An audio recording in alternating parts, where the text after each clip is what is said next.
I want to take a moment and give a big thank you to my patrons for helping support the channel. You guys rock. And for the rest of you, I do have a Patreon. If you like my content, please consider supporting the channel. And as an added bonus, you'd get early access to all of my videos ad-free during the early access period. Thank you guys for considering it, and I really hope to see you guys there soon. Welcome to the Twisted Tentacle Inn. I'm your Innkeeper, and today we'll be discussing the subclasses for Tasha's Cauldron of Everything. Today we'll be discussing the Sorcerer.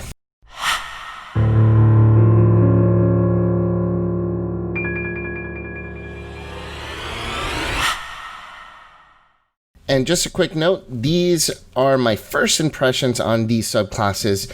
This is not an in-depth review, basically just my first impressions after reading through each subclass, and my actual impressions might change based on how I see these classes play at the table. Alright, so let's get started with the first subclass, which is the Aberrant Mind Sorcerer. At first level, you get the Psionic Spells ability. So every spell level until spell level 5, you get bonus spells that are automatically prepared, making you one of these few sorcerers that has a decent amount of prepared spells. That's amazing and automatically puts this subclass near top tier just based on that. And not only that, but it's even better. You can replace these spells, one each level, with another spell from the divination or enchantment schools from either the sorcerer, the warlock, or the wizard spell list. That is amazing. There aren't a whole lot of spells right now that you don't normally have access to, but damn, it is awesome that you get this, and as new source books are released, this is only going to get even better. Not only that, but because you're a sorcerer, you have meta magic. There's a lot of spells that might come out in the future where meta magic might actually make them even broken. Not at the moment, but that is a potential for the future. So something to keep an eye on if you're a dungeon master, and as a player, something to also keep an eye on to see if you can exploit some really interesting combos with meta magic and spells that sorcerers may not normally have. Anyways, most of the spells that you're getting here have to do with mental manipulation and things related to like cosmic horror, Lovecraftian stuff, that kind of thing. I'm not going to go over each spell for the sake of time, but overall the list is a very good mix of control and utility, so really good spell list overall. At first level, you also get the telepathic speech ability, so you can connect telepathically with a creature within 30 feet of you. You can communicate back and forth, unlike the Great Old One Warlock Pact feature. Unlike other Tasha subclasses that have similar abilities, you do have to be able to speak the same language in order to communicate. Don't get me wrong, it's still a very useful ability, but that does limit this ability tremendously in terms of its functions for utility. It lasts for a few minutes, and the duration scales based on your sorcerer level, which is also kind of a big limitation, to be honest. At the most, you're going to have about 20 minutes of telepathic connection, which is not a whole lot, especially if you're trying to use this for utility. 20 minutes can go very, very quickly when you're not in combat. So something to think about, makes the ability a lot less useful. It still can come in handy, don't get me wrong, but it does have some very, very major limitations. Then at 6th level, you get 2 additional abilities. The first one is called Psionic Sorcery. Not only do you get to cast the spells that you're getting for free on the cheap, but also they're automatically kind of subtle spells. And because of this, they can be counterspelled, which is amazing. So really good. It's stunted by the limitations on sorcery points a little bit. So for example, at 5th level, you're really only going to have 5 sorcery points and can cast 3rd level spells. So if you want to use this ability on, say, Hunger of Hadar, it's going to cost you 3 sorcery points, leaving you with 2 sorcery points left for the day. So you can quicken one spell and then cast this Hunger of Hadar using this ability. And then you're out of sorcery points. Now, one way around this is if you know you're going to be casting these spells from your bonus spells, you just need to use a bonus action outside of combat to convert spell slots into sorcery points. And you can bank those sorcery points. It doesn't say you can't go above your limit of 5. So you can bank all those sorcery points if you know you're going to be casting these spells. And then you can just use your sorcery points to cast these spells as subtle spells. And it's an even exchange. So a 3rd level Hunger of Hadar is going to be converted into 3 sorcery points. And then when you cast it, it only costs you 3 sorcery points. So it's an extra step you have to take at the beginning of your adventuring day, but it is a way around the limitation for your sorcery points, and then you can literally cast all your spells as subtle spells. If you're only casting from this bonus spell list, all your spells are going to be spells that cannot be countered, and they're going to be subtle spells. That is freaking amazing. That makes this ability really, really powerful. The fact that you're getting these bonus spells, but then in addition to that, the fact that you're able to cast these spells in a way that cannot be countered, in a way that cannot be sensed by other creatures, it's wow. Just wow. Really, really fantastic ability. I love this. The second ability that you get at 6th level is called Psychic Defenses. So you get resistance to psychic damage, which is, psychic damage is not very common, so it's not going to come into play a whole lot. But when you need it, it's going to be nice to have, because a lot of things that deal psychic damage deal a lot of psychic damage. So it's nice that you'd be resistant to it when you do need it.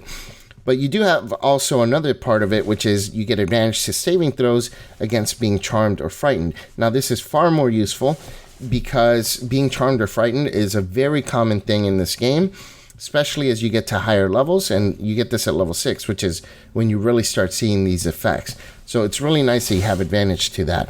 Now, the advantage against fear is something that halflings already have, so it'll be redundant. And there's a few other races that already have advantage to some of these things. So it'll be redundant with some racial abilities, but it's okay. It's still a great ability to have overall. And not to mention the fact that sorcerers generally do not have high wisdom saves, which is what fear or charm generally targets, is your wisdom. So having bad wisdom saves is something that makes you extremely vulnerable to these types of things. Now with this ability, at least you'll have a chance. At 14th level, you get the Revelation in Flesh ability. You can use a bonus action and spend 1 or more sorcery points to do this. And then when you do it, you get a benefit for each point that you spent, and each benefit lasts for 10 minutes. So there's a few that you can pick from here. The first one allows you to see invisible creatures. This one can come in handy at high levels.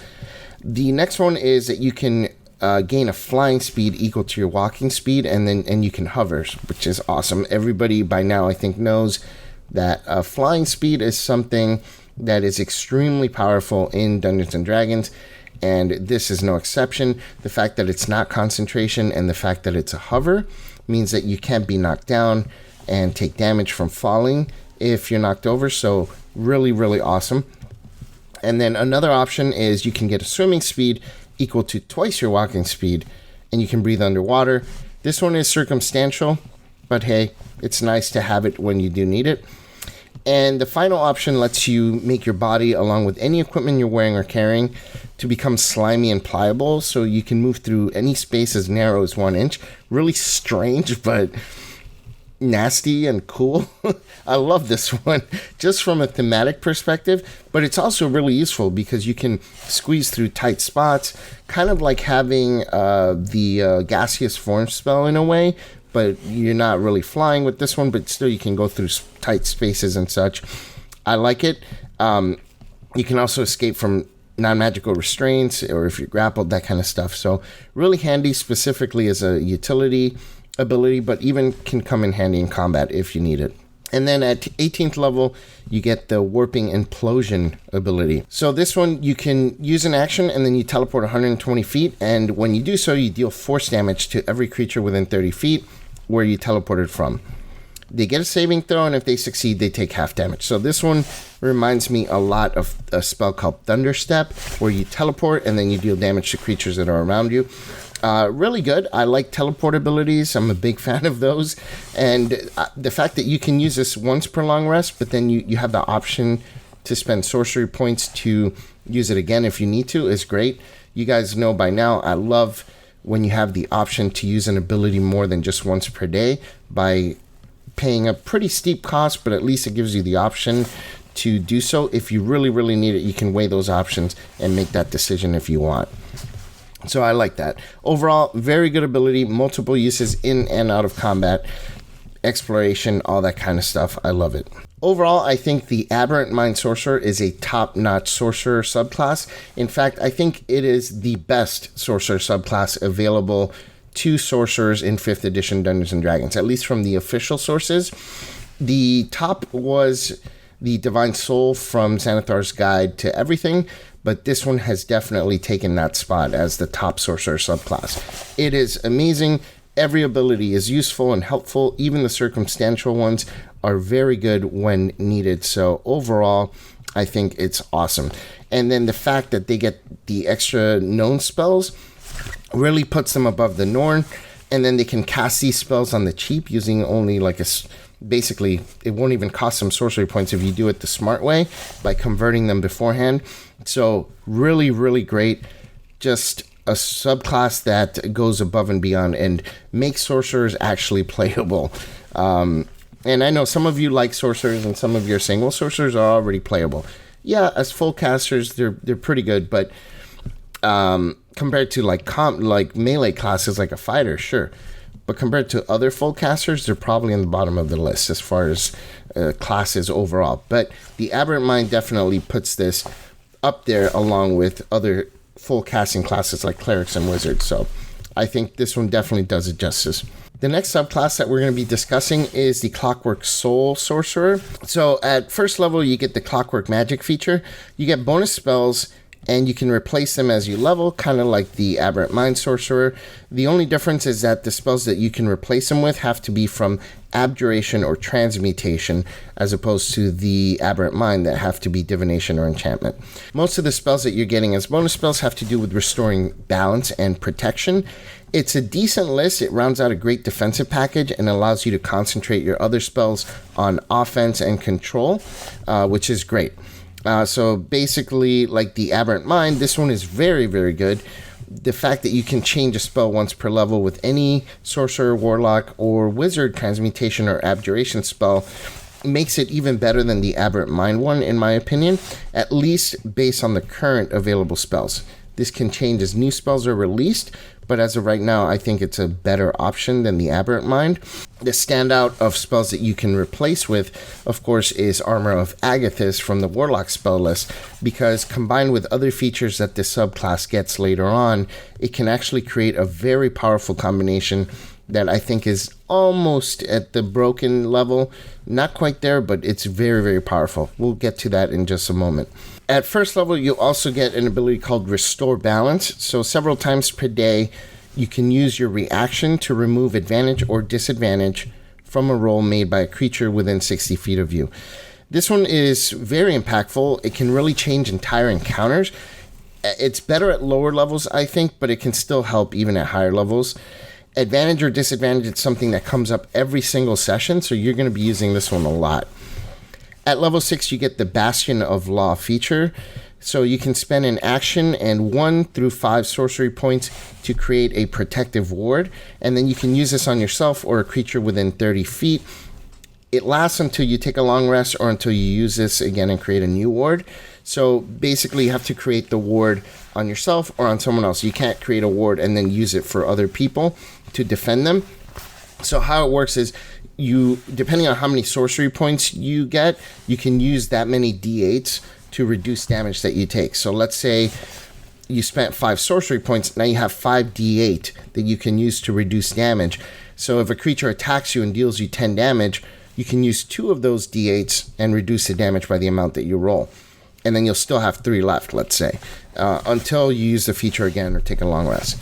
So not a whole lot in terms of the defensive capability. It's very expensive in terms of the sorcery point cost, but what I was talking about earlier, the ability to switch those spells that you get, the bonus spells, into Abjuration, means that you can actually take Armor of Agathys. So at this point, let's talk about this.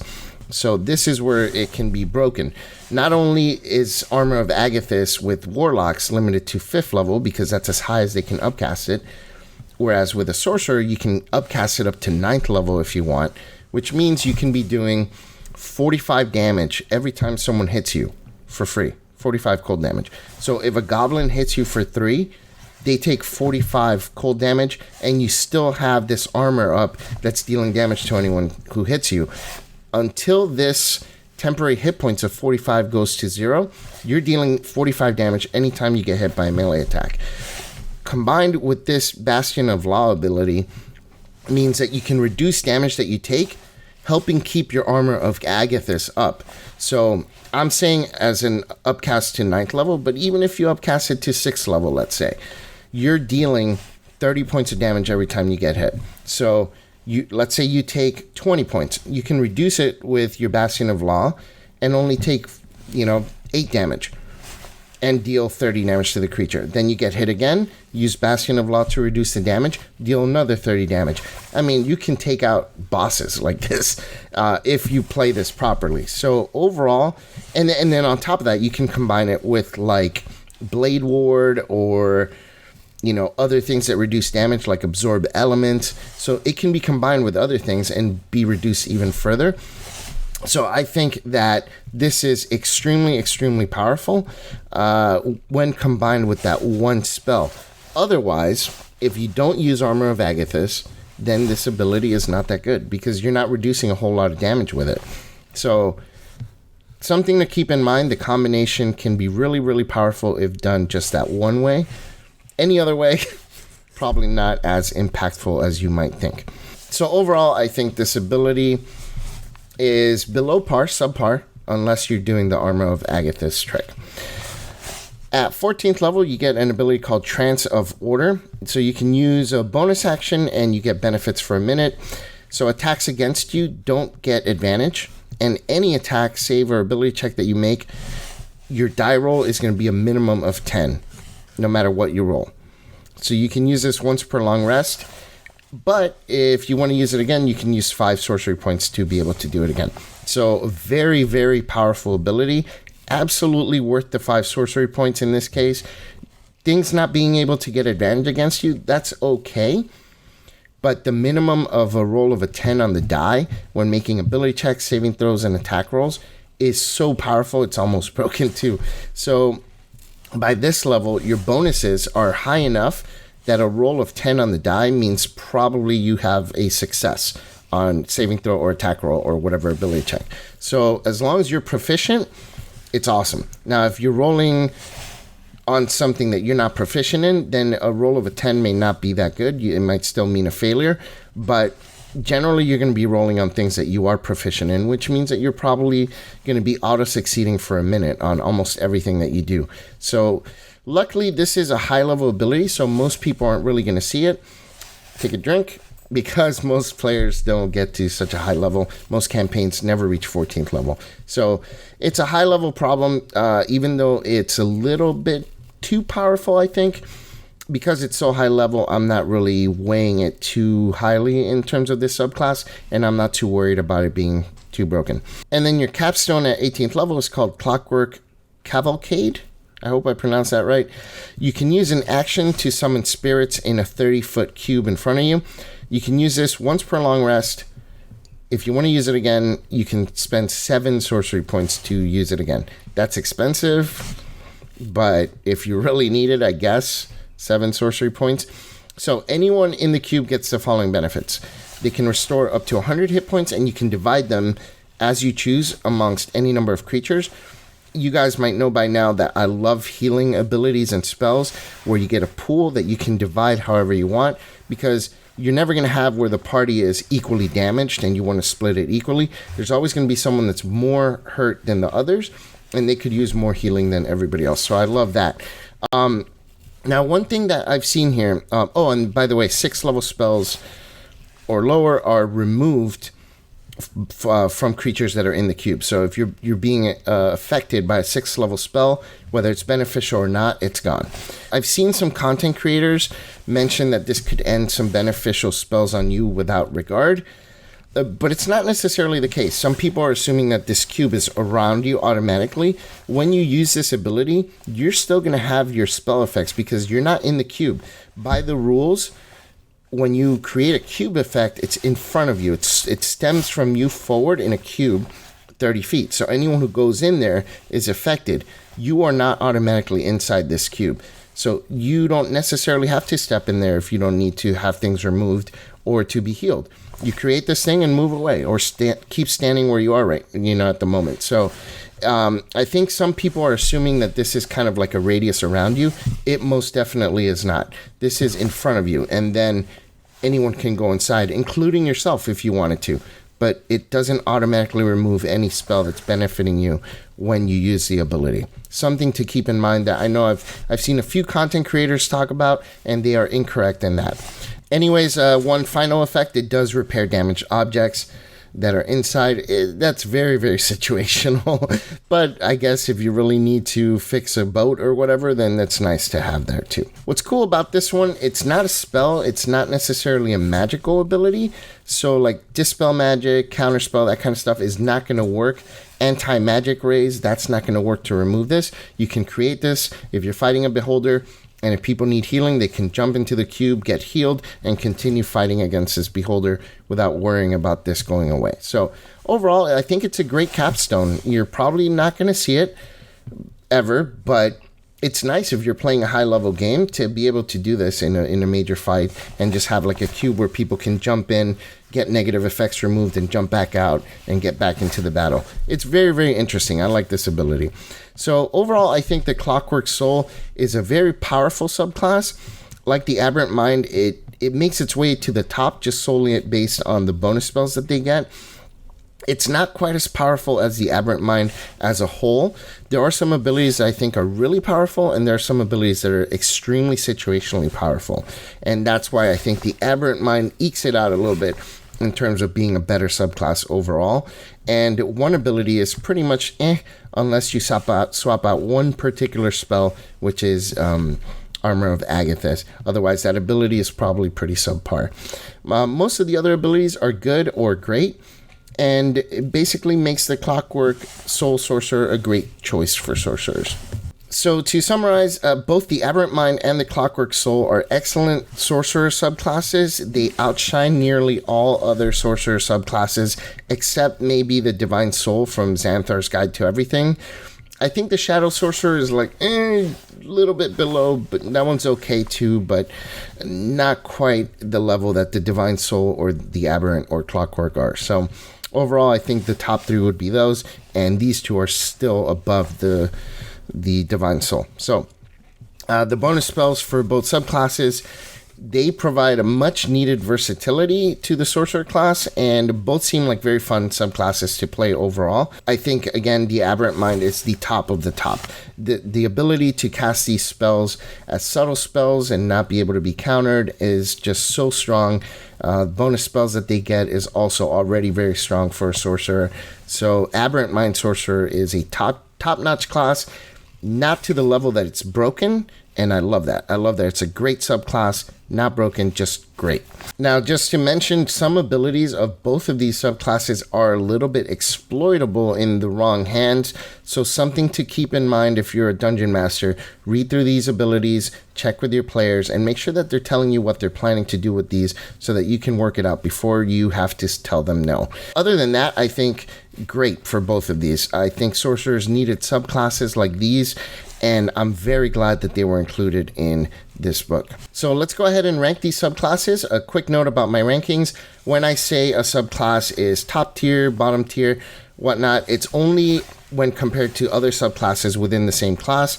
I don't compare these to the ranger or these to the monks. They're only compared to other sorcerers. So if I say top tier, I mean top tier within other sorcerer subclasses. And as you guys just heard in my summary, I think you know where I stand on these. But let's go ahead and do this the official way. So for Tasha's Cauldron of Everything sorcerer subclasses, in the bottom tier, we have none.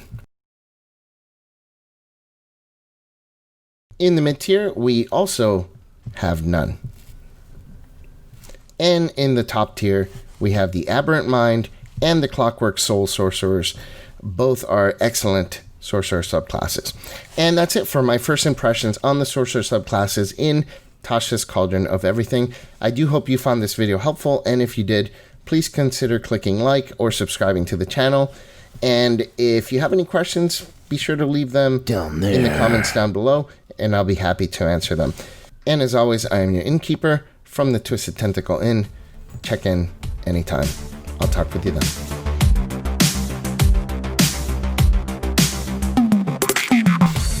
And then your capstone at 18th level is called... and then your capstone at 18th level is called Clockwork... God damn it, what is this thing called? So your capstone at 18th, god damn it. And then your capstone at 18th level is called Clockwork Cavalcade. I hope I pronounced that right.